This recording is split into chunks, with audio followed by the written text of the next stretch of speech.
I was too busy trying to overcome my homosexuality. So I had this whole agenda I was working on, and a secret agenda, trying to figure out what's wrong with me.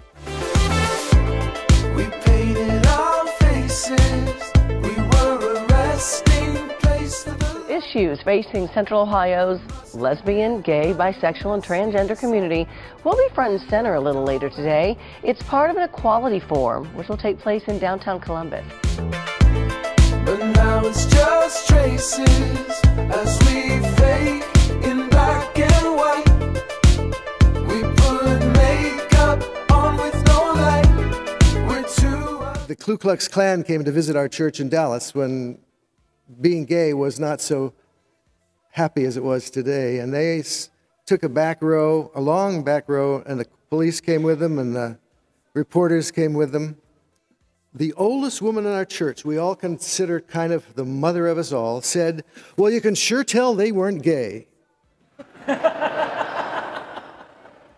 And of course, our quizzical looks made her answer, "Well, no self-respecting gay man would wear that much white after Labor Day."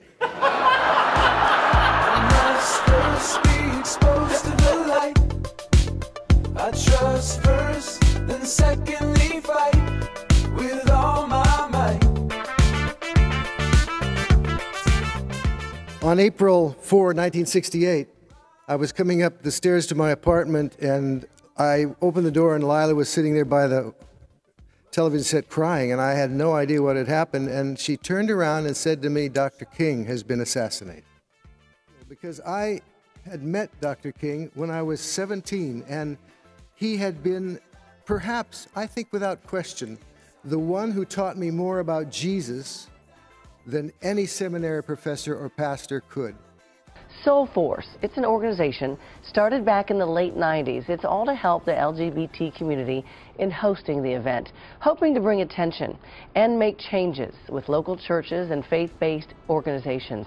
This organization is now one of the foremost voices on religion and rights for the gay community all around the USA. When you start doing violence, it doesn't change the lives you think it's going to change. People say to me, "You never won Jerry Falwell over, you never won Pat, you've gone to jail so many times, you never affected anything." And I have to say to them, as Gandhi said, "Oh, we don't do justice for their sake. We do justice for our sake." Anybody who has stood in line around his denominational headquarters and protested the teachings of that church will never be the same. Anybody who goes to jail with me will never be the same. You stand for justice and something happens to you. I think that's why Jesus was saying, love your enemy, because it's going to do a great thing for you. It's going to make you feel different about yourself and different about your enemy.